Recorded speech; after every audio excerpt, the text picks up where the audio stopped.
नमस्कार दोस्तों, यह है कक्षा 11 की कक्षा 11 की कक्षा 11 की ज्योग्राफी की पाठ्य पुस्तक है एनसीईआरटी की। ठीक, इसमें अपन ये 16वां अध्याय को पढ़ते हैं। अध्याय 16 जैव विविधता एवं संरक्षण, जो इम्पोर्टेंट है, सिलेबस के अनुसार है और जो सभी एग्जामों की समान दृष्टि से उपयोगी है। उन्हीं पाठों को पढ़ रहे हैं अपन हैं, और जो फैक्ट है उनको अच्छी तरह से देख लेंगे, परीक्षा की दृष्टि से है जो। तो चलिए शुरू करते हैं।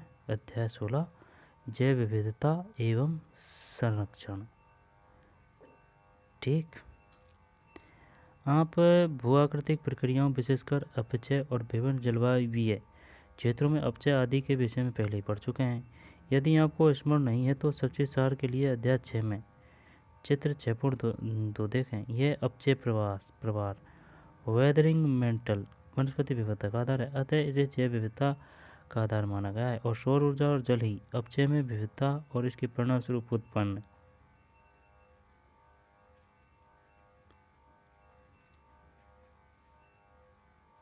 जैव विविधता का मुख्य आधार है। यानी कि यह अपचय प्रावर वेदरिंग मेंटल वनस्पति विविधता का आधार है, अतः इसे जैव विविधता का आधार माना गया है। सौर ऊर्जा और जल ही अपचय में विविधता और इसके परिणाम स्वरूप उत्पन्न जैव विविधता का मुख्य कारण है। इसमें कोई आश्चर्य नहीं कि वे क्षेत्र जहाँ ऊर्जा व जल की उपलब्धता अधिक है वहीं जैव विविधता भी व्यापक स्तर पर है। प्रजातियों के दृष्टिकोण से और अकेले जीवधारियों के दृष्टिकोण से जैव विविधता सतत विकास का तंत्र है। पृथ्वी पर किसी प्रजाति की औसत आयु 10 से 40 लाख पृथ्वी पर किसी प्रजाति की औसत आयु 10 से 40 लाख वर्ष होने का अनुमान है। ऐसा भी माना जाता है कि लगभग 99% प्रजातियां जो कभी पृथ्वी पर रहती थी आज लुप्त हो चुकी है। पृथ्वी पर जैव विविधता एक जैसी नहीं है। जैव विविधता उष्णकटिबंधीय प्रदेशों में अधिक होती है। जैसे जैसे हम ध्रुवीय प्रदेशों की तरफ बढ़ते हैं, प्रजातियों की विविधता तो कम होती ही जाती है, लेकिन जीवधारियों की संख्या अधिक होती जाती है। जैव विविधता दो शब्दों के मेल से बना है। वायो का अर्थ है जीव तथा डाइवर्सिटी, बायोडाइवर्सिटी। डाइवर्सिटी का अर्थ है विविधता, वायो का अर्थ है जीव और डाइवर्सिटी का अर्थ है विविधता। साधारण शब्दों में किसी निश्चित भौगोलिक क्षेत्र में पाए जाने वाले जीवों की संख्या और उनकी विविधता को जैव विविधता कहते हैं। जैव विविधता किसे कहते हैं? यहाँ पर बायोडाइवर्सिटी किसे कहते हैं? वायु का अर्थ है जीव तथा डाइवर्सिटी का अर्थ है विविधता। साधारण शब्दों में किसी निश्चित भौगोलिक क्षेत्र में पाए जाने वाले जीवों की संख्या और उनकी विविधता को जैव विविधता कहते हैं। इसका संबंध पौधों के प्रकार, प्राणियों तथा सूक्ष्म जीवाणुओं से है, उनकी आनुवंशिकी और उनके द्वारा निर्मित पारितंत्र से है। यह पृथ्वी पर पाए जाने वाले जीवधारों की परिवर्तनशीलता, एक ही प्रजाति तथा विभिन्न प्रजातियों में परिवर्तनशीलता तथा विभिन्न पारितंत्रों में विविधता से संबंधित है। जैव विविधता सजीव संपदा है। यह विकास के लाखों वर्षों के इतिहास का परिणाम है। ठीक, इससे पहले ये नहीं पढ़ा पाने। आज जो जैव विविधता हम देखते हैं वह 2.5 से 3.5 अरब वर्षों के विकास का परिणाम है। अच्छा, 2.5 से 3.5 अरब वर्षों के परिणाम का परिणाम है। मानव जीवन के प्रारंभ होने से पहले पृथ्वी पर जैव विविधता किसी भी अन्य काल से अधिक थी। पृथ्वी पर जैव विविधता किसी भी अन्य काल से अधिक थी। मानव जीवन के प्रारंभ होने से पहले, हाँ सही बात है।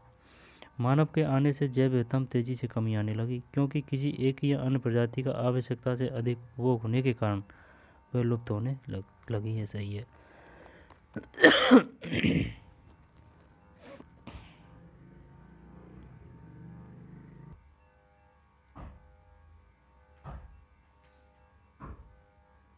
आई बात समझ में?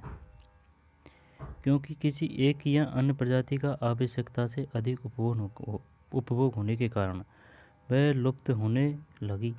अनुमान के अनुसार संसार में कुल प्रजातियों की संख्या 20 लाख से 10 करोड़ तक है।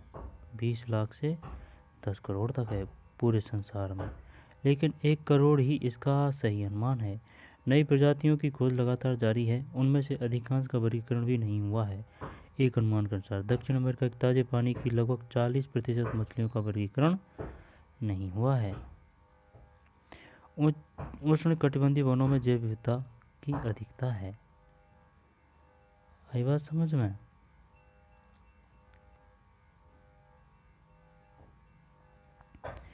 जब यह थे अपन 3 स्तरों पर समझा जा सकता है। पहला है आनुवांशिक जैव विविधता, जेनेटिक डाइवर्सिटीज, प्रजातीय जैव विविधता, स्पेसिस डाइवर्सिटीज। थर्ड पारितंत्र जैव विविधता, इकोसिस्टम डाइवर्सिटी। आनुवांशिकी, प्रजातीय और आनुवांशीय, प्रजातीय और पारितंत्रीय जैव विविधता। पहली आ रही है आनुवांशिक जैव विविधता यानी जेनेटिक बायोडाइवर्सिटी। जीवन निर्माण के लिए जीन एक मूलभूत इकाई है। किसी प्रजाति में जीन की विविधता ही आनुवांशिक जैव विविधता है। समान भौतिक लक्षणों वाले जीवों के समूह को प्रजाति कहते हैं। क्या कहते हैं? प्रजाति। समान भौतिक लक्षणों वाले जीवों के समूह को प्रजाति कहते हैं। बताइए प्रजाति किसे कहते हैं? समान भौतिक लक्षणों वाले जीवों के समूह को प्रजाति कहते हैं। मानव आनुवांशिक रूप से होमो सेपियन प्रजाति से संबंधित है। यह क्वेश्चन आ चुका है भाई। बताइए मानव किस प्रजाति से संबंधित है? होमो सेपियन। जिसमें कद, रंग और अलग दिखावट जैसे शारीरिक लक्षणों में काफ़ी भिन्नता है। होमो सेपियन। इसका कारण आनुवांशिक विविधता है। विभिन्न प्रजातियों के विकास व फलने फूलने के लिए आनुवांशिक विविधता अत्यधिक अनिवार्य है। प्रजातीय विविधता, स्पेसीज डाइवर्सिटी, यह प्रजातियों की अनेक रूपता को बताती है। यह किसी निर्धारित क्षेत्र में प्रजातियों की संख्या से संबंधित है। प्रजातियों की विविधता उनकी समृद्धि, प्रकार तथा बहुलता से आंकी जा सकती है। कुछ क्षेत्रों में प्रजातियों की संख्या अधिक होती है और कुछ में कम। जिन क्षेत्रों में प्रजातीय विविधता अधिक होती है उन्हें विविधता के हॉटस्पॉट कहते हैं।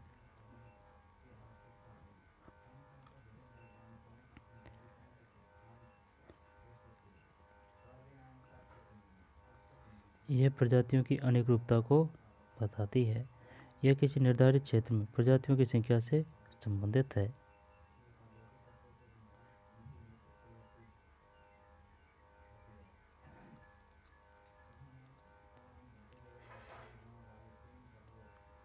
दोबारा से देखते हैं। प्रजातीय विविधता, यह प्रजातियों की अनेक रूपता को बताती है। यह किसी निर्धारित क्षेत्र में प्रजातियों की संख्या से संबंधित है। प्रजातियों की विविधता उनकी समृद्धि, प्रकार तथा बहुलता से आंकी जा सकती है। कुछ क्षेत्रों में प्रजातियों की संख्या अधिक होती है और कुछ में कम। जिन क्षेत्रों में प्रजाति विविधता अधिक होती है उन्हें विविधता के हॉट स्पॉट कहते हैं। चित्र 16.1। चित्र 16.1 कहाँ है भाई? चित्र 16.1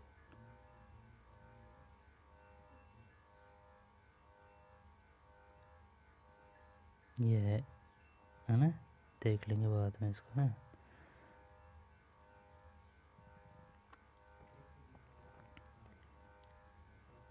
हॉटस्पॉट कहते हैं। पारितंत्रीय विविधता, इकोसिस्टम डाइवर्सिटी।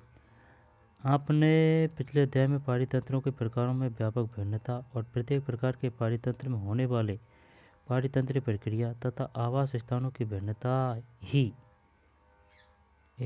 आपने पिछले अध्याय में पारितंत्रों के प्रकारों में व्यापक भिन्नता और प्रत्येक प्रकार के पारितंत्रों में होने वाले पारितंत्र प्रक्रिया। आपने पिछले अध्याय में पारितंत्रों के प्रकारों में व्यापक भिन्नता और प्रत्येक प्रकार के पारितंत्रों में होने वाली पारितंत्र प्रक्रिया तथा आवास स्थानों की भिन्नता की पारितंत्र विविधता बनाते हैं। पारितंत्रीय विविधता का परिसीमन करना मुश्किल है और जटिल है क्योंकि समुदायों यानी प्रजातियों का समूह है और पारितंत्र की सीमाएं निश्चित नहीं है। इंदिरा गांधी नेशनल पार्क, अन्नामलाई पश्चिमी घाट।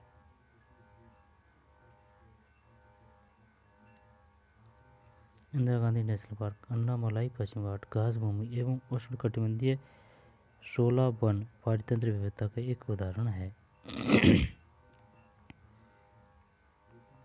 उष्णकटिबंधीय 16 वन पारितंत्र विविधता का एक उदाहरण है। जैव विविधता का महत्व, इम्पोर्टेंस ऑफ बायोडाइवर्सिटी। जैव विविधता ने मानव सांस्कृतिक विकास में बहुत योगदान दिया है और इसी प्रकार मानव समुदायों ने भी आनुवंशिक, प्रजातीय, पारिस्थितिक स्तरों पर प्राकृतिक विविधता को बनाए रखने में बड़ा योगदान दिया है। जैव विविधता की पारिस्थितिकी, इकोलॉजिकल, आर्थिक, इकोनॉमिक और वैज्ञानिक, साइंटिफिक भूमिका प्रमुख है। जैव विविधता की पारिस्थितिकीय भूमिका, इकोलॉजिकल रोल ऑफ बायोडाइवर्सिटी। पारितंत्र में विभिन्न प्रजातियां कोई न कोई क्रिया करती है। पारितंत्र में कोई भी प्रजाति बिना कारण न तो विकसित हो सकती है और न ही बनी रह सकती है, अर्थात प्रत्येक जीव अपनी ज़रूरत पूरा करने के साथ साथ दूसरे जीवों के पनपने में भी सहायक होता है।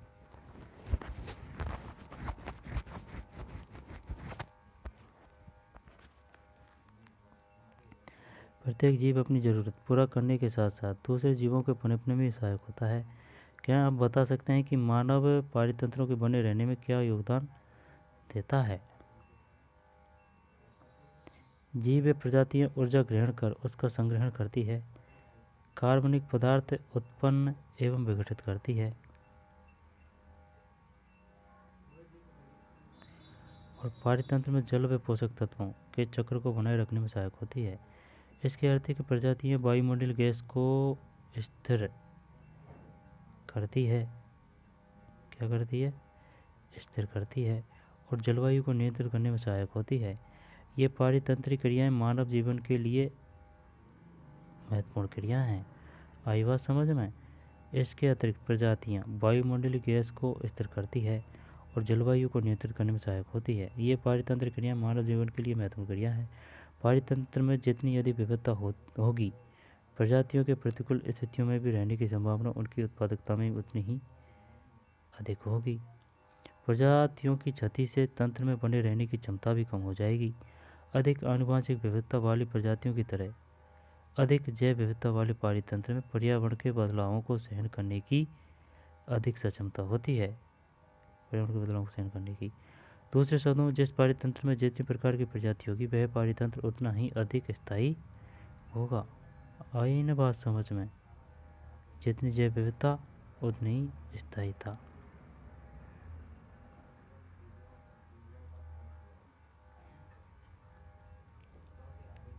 हॉटस्पॉट क्या है? ये क्वेश्चन आ चुका है। होमोसेपियंस, ठीक। जैव विविधता को कितने स्तरों में समझा जा सकता है? आनुवंशिकी जैव विविधता, प्रजातीय जैव विविधता, पारितंत्रीय जैव विविधता।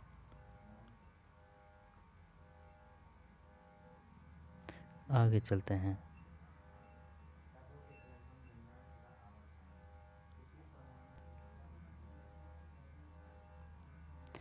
जैव विविधता की आर्थिक भूमिका, इकोलॉजिकल रूल ऑफ बायोडाइवर्सिटी।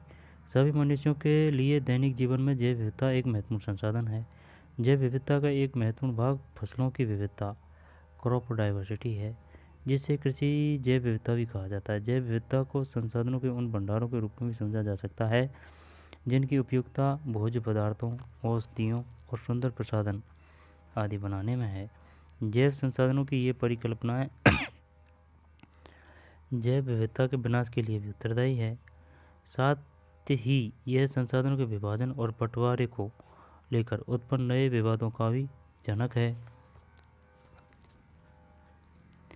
खाद्य फसलें, पशु, वन संपदा, वन संसाधन, मत्स्य, दवा संसाधन आदि कुछ ऐसे प्रमुख आर्थिक महत्व के उत्पाद हैं जो मानव को जैव विविधता के फलस्वरूप उपलब्ध होते हैं।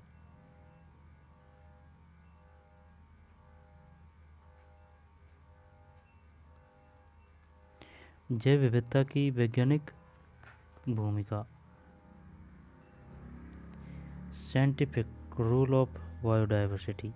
जैव विविधता इसलिए महत्वपूर्ण है क्योंकि प्रत्येक प्रजाति हमें यह संकेत दे सकती है कि जीवन का आरंभ कैसे हुआ है, यह भविष्य में कैसे विकसित होगा, जीवन कैसे चलता है और पारितंत्र जिसमें हम भी एक प्रजाति हैं उसे बनाए रखने में प्रत्येक प्रजाति की क्या भूमिका है। जैव विविधता की वैज्ञानिक भूमिका।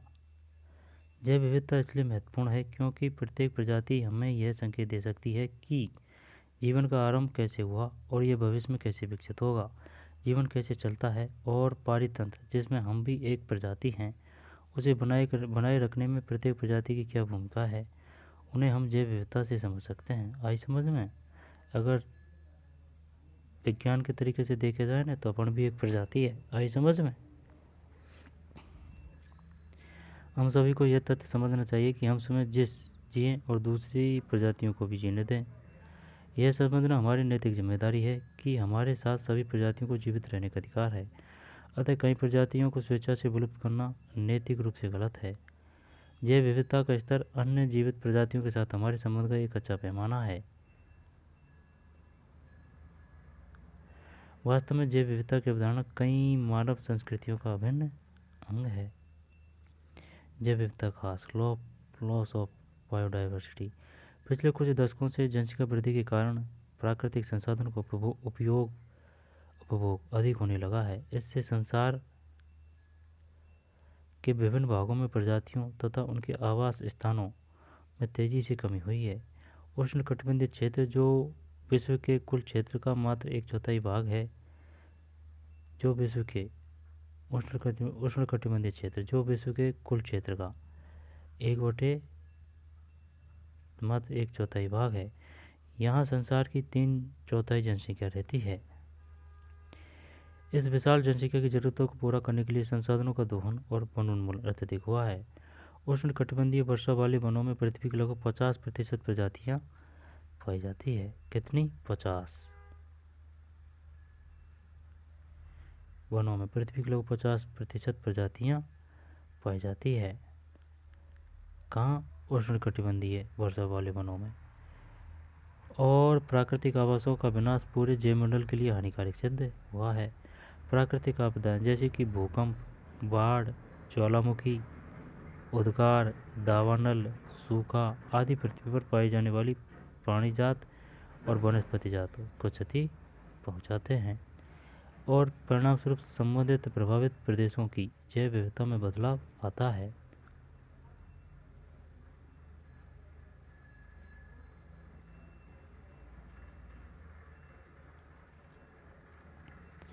देशों की जैव विविधता में बदलाव आता है। कीटनाशक और अन्य प्रदूषक जैसे कि हाइड्रोकार्बन और विषैली भारी धातु टॉक्सी हैवी मेटल्स संवेदनशील और कमजोर प्रजातियों को नष्ट कर देते हैं।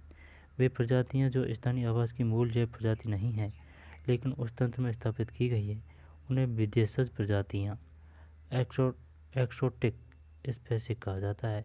ऐसे कई उदाहरण हैं जब विदेशी प्रजातियों के आगमन से पारितंत्र में प्राकृतिक या मूल जैव समुदायों को व्यापक नुकसान हुआ है। पिछले कुछ दशकों के दौरान कुछ जंतुओं जैसे बाघ, चीता, हाथी, गैंडा, मगरमच्छ, मिंक, मंकी सहित और पक्षियों का उनके सींग, सूंड व खालों के लिए निर्दयतापूर्वक अवैध शिकार किया जा रहा है। इसके फलस्वरूप कुछ प्रजातियां लुप्त होने के कगार पर आ गई है। प्राकृतिक संसाधनों में पर्यावरण संरक्षण की अंतर्राष्ट्रीय संस्था IUCN प्राकृतिक संसाधनों व पर्यावरण संरक्षण की अंतर्राष्ट्रीय संस्था है। IUCN ने संकटापन्न पौधों व जीवों की प्रजातियों को उनके संरक्षण के उद्देश्य से 3 वर्गों में विभाजित किया है। ठीक, IUCN फुल फॉर्म है प्राकृतिक संसाधनों में पर्यावरण संरक्षण की अंतर्राष्ट्रीय संस्था। संकटापन्न प्रजातियां एंडेंजर्ड स्पीशीज, इसमें सभी प्रजातियां सम्मिलित है जिनके लुप्त हो जाने का खतरा है। International union for the conservation of nature and natural resource IUCN, ये है full form international union for the conservation international union for the conservation of nature and natural resources IUCN विश्व की सभी संकटापन्न प्रजातियों के बारे में रेड लिस्ट के नाम से सूचना प्रकाशित करता है। कौन? IUCN।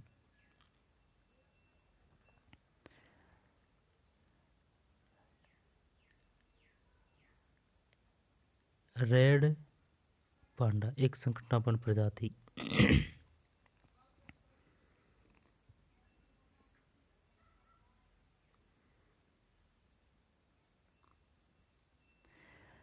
जनकेरिया सेबस्टिनी एक अत्यंत संकटापन्न घास प्रजाति।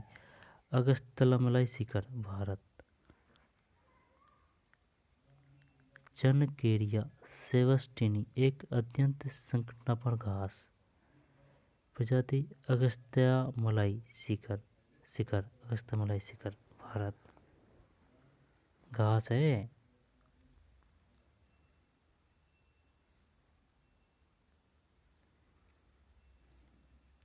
सुभेद्य प्रजातियां। सुभेद्य प्रजातियां इसमें वे प्रजातियां सम्मिलित है जिन्हें यदि संरक्षित नहीं किया गया या उन्हें विलुप्त होने में सहयोगी कारक यदि जारी रहे तो निकट भविष्य में उनके विलुप्त होने का खतरा है। इनकी संख्या अत्यधिक कम होने के कारण इनका जीवित रहना सुनिश्चित नहीं है ना। सुभेद्य प्रजातियां।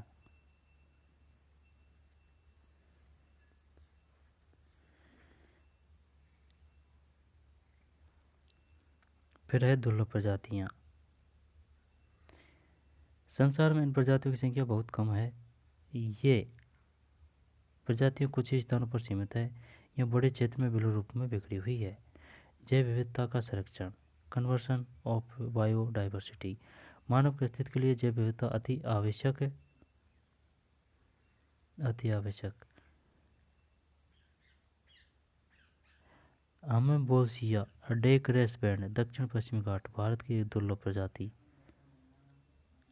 अच्छा, अमेबोसिया डेक्रेस बैंड, दक्षिण पश्चिमी घाट, दक्षिण पश्चिमी घाट, ये है दक्षिण और पश्चिमी घाट। अमेबोसिया डेक्रेस बैंड।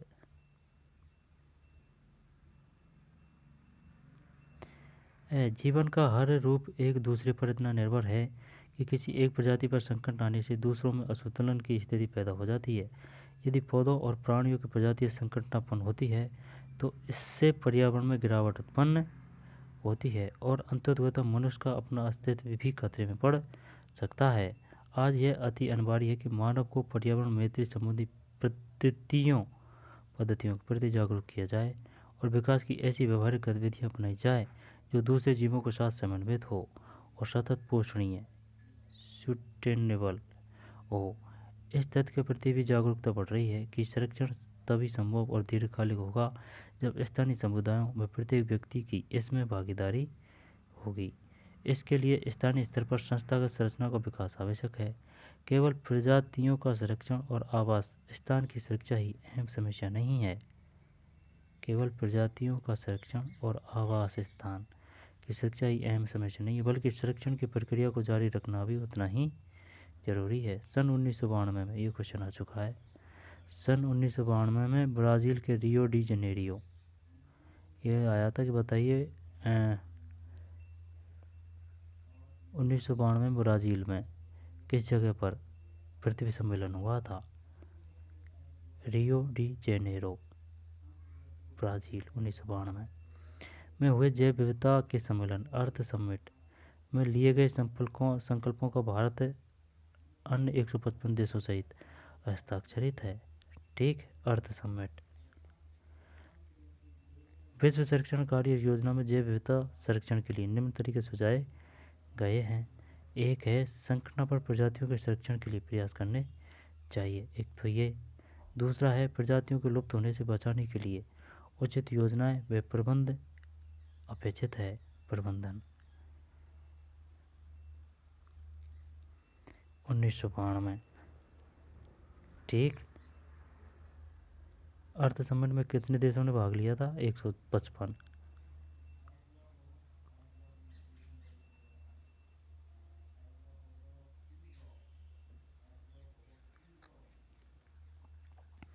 खाद्यान्नों की किस्में, चारे संबंधी पौधों की किस्में, इमारती लकड़ी के पेड़ें, पशुधन, जंतु व उनकी अन्य प्रजातियों की किस्मों को संरक्षित करना चाहिए।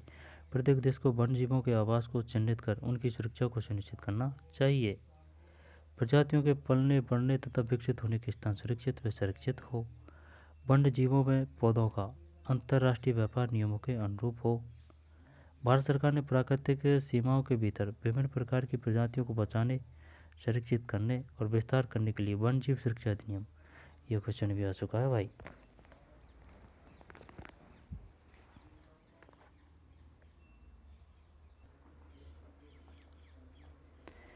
भारत सरकार के प्राकृतिक सीमाओं के भीतर विभिन्न प्रकार की प्रजातियों को बचाने, संरक्षित करने और विस्तार करने के लिए वन्य जीव सुरक्षा अधिनियम 1972 यानी कि वर्ल्ड लाइफ प्रोटेक्शन एक्ट 1972।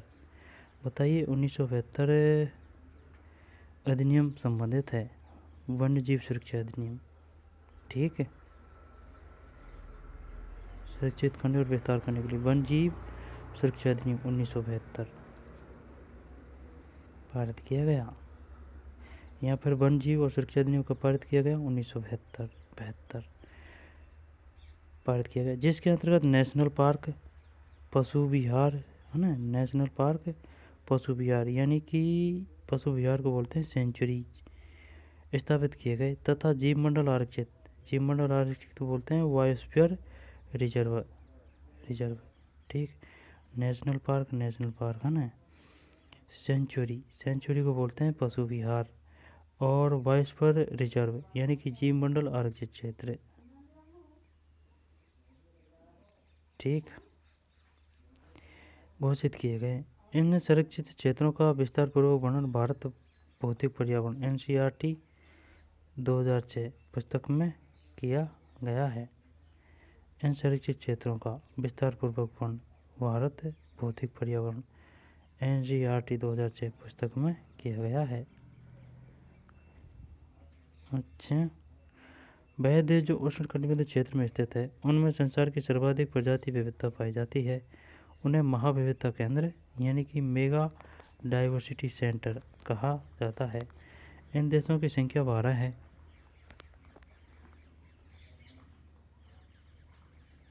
कितनी है? 12 महाविविधता केंद्र यानी मेगा डाइवर्सिटी सेंटर, और उनके नाम है Mexico, Colombia, Ecuador, Peru, Brazil, Democratic Republic of Congo, Madagascar, चीन, भारत, मलेशिया, इंडोनेशिया और ऑस्ट्रेलिया। अच्छा, इन देशों की संख्या 12 है और उनके नाम है मैक्सिको, कोलंबिया, महाविविधता केंद्र है मेगा डाइवर्सिटी सेंटर्स, मेडागास्कर, चीन, भारत, मलेशिया, इंडोनेशिया और ऑस्ट्रेलिया। इन देशों में समृद्ध महाविविधता के केंद्र स्थित है। ऐसे क्षेत्र जो अधिक संकट में हैं उनमें संसाधनों को उपलब्ध कराने के लिए अंतर्राष्ट्रीय संरक्षण संघ IUCN ने जैव विविधता हॉटस्पॉट क्षेत्र के रूप में निर्धारित किया है। हॉटस्पॉट उनकी वनस्पति के आधार पर परिभाषित किए गए हैं।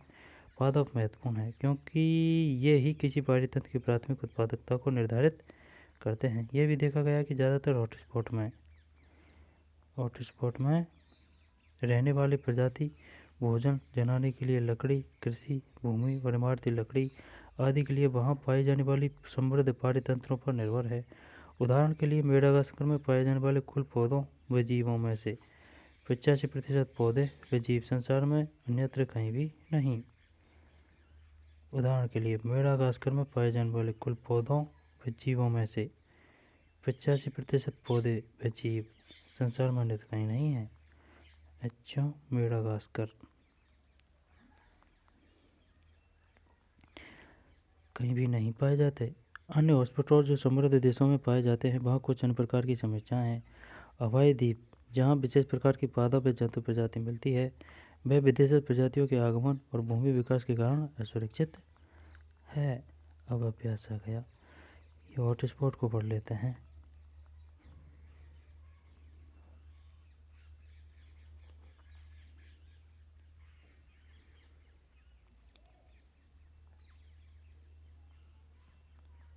अटलांटिक वन ब्राज़ील, है ना, अटलांटिक वन ब्राज़ील, उष्णकटिबंधीय एंडीज, फिर पश्चिमी एक्वाडोर तथा कोलंबियन काको, पश्चिमी एक्वाडोर तथा कोलंबियन काको, उष्णकटिबंधीय एंडीज, अटलांटिक वन व अटलांटिक वन ब्राज़ील, है ना, एंडीज, पश्चिमी एक्वाडोर तथा कोलंबियन काको, सेंट्रल अमेरिका के उच्च भूमि वन, सेंट्रल अमेरिका के निम्न भूमि वन, उच्च भूमि निम्न भूमि,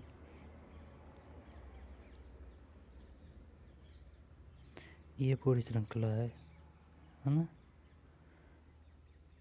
सेंट्रल अमेरिका के उच्च भूमि वन, सेंट्रल अमेरिका के निम्न भूमि वन, पश्चिमी एक्वाडोर तथा कोलंबियन काको, उष्णकटिबंधीय एंडीज, अटलांटिक वन ब्राज़ील। फिर पूर्वी हिमालय,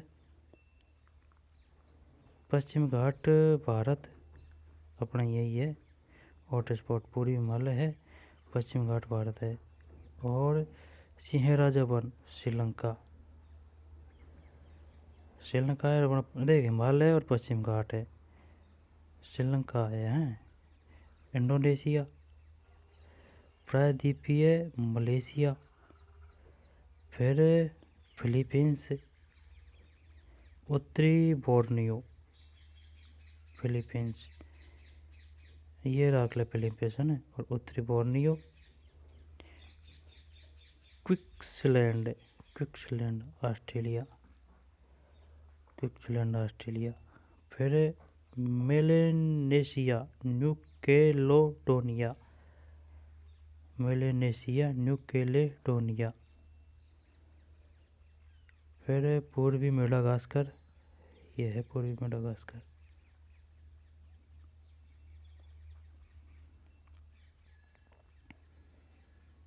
पूर्वी चाप पर्वत तंजानिया। ठीक हो गया ना, यही है, ये विषुवत रेखा है, जीरो ग्रीनविच रेखा, उत्तरी गिनी वन,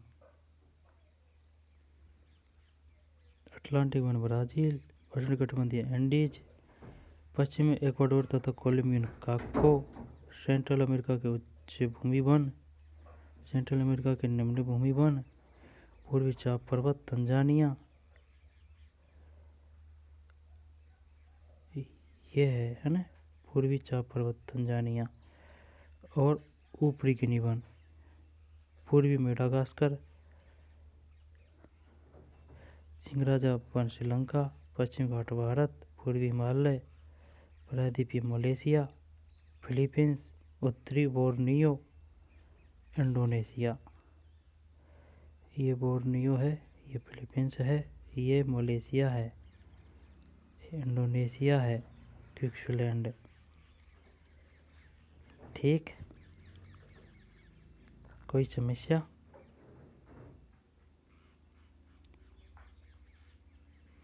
उत्तरी अमेरिका, दक्षिण अमेरिका, अफ्रीका, अमेरिका में ब्राज़ील है, हाँ, अटलांटिक वन ब्राज़ील। चलिए, तो ये पार्ट हो गया अपना पूरा है। क्वेश्चन देख लेते हैं। जैव विविधता का संरक्षण निम्न में से किसके लिए महत्वपूर्ण है? जंतु, पौधे, प्राणी, सभी जीवधारी के लिए जरूरी है। निम्नलिखित में से असुरक्षित प्रजाति कौन सी है? जो दूसरों को असुरक्षा दे, जिनकी संख्या अत्यधिक हो, ये नहीं है, ये नहीं है। जिन प्रजातियों के लुप्त होने का खतरा है, यही है ना। नेशनल पार्क और पशु विहार सेंचुरी निम्न में से किस उद्देश्य के लिए बनाए गए हैं? पालतू जीवों के लिए, मनोरंजन के, शिकार के, संरक्षण के लिए। ठीक। जैव विविधता संबंध क्षेत्र है, जैव विविधता संबंध क्षेत्र है, यही है उष्णकटिबंधीय क्षेत्र।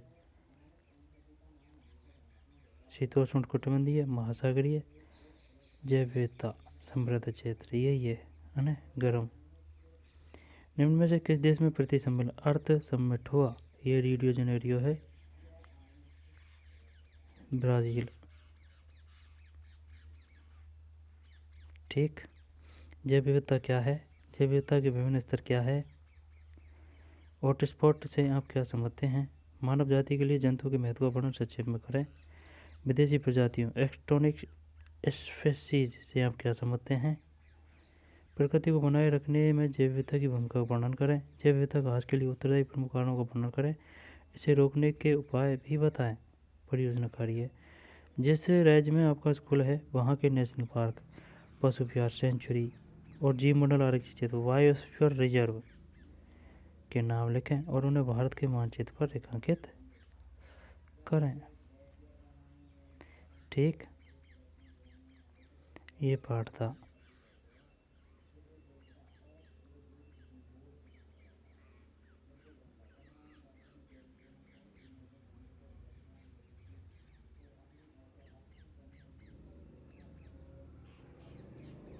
उन्नीस सौ बहत्तर IUCN।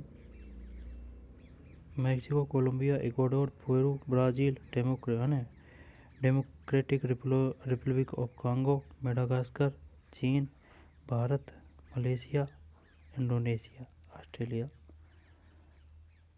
1972। ब्राज़ील के Rio de Janeiro. 155। Red panda एक संकटापन्न प्रजाति। अमेबोसिया डेक्रेसवेड दक्षिण पश्चिम घाट की एक दुर्लभ प्रजाति। ये जेनकेरिया सेबस्टिनी एक अत्यंत संकटापन्न घास प्रजाति। अगस्तमलाई शिखर भारत।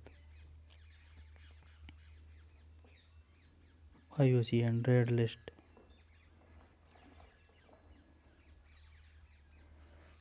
ठीक।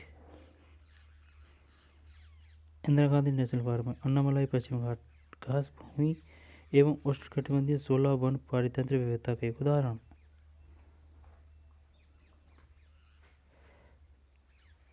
ठीक। हॉटस्पॉट प्रजातीय विविधता,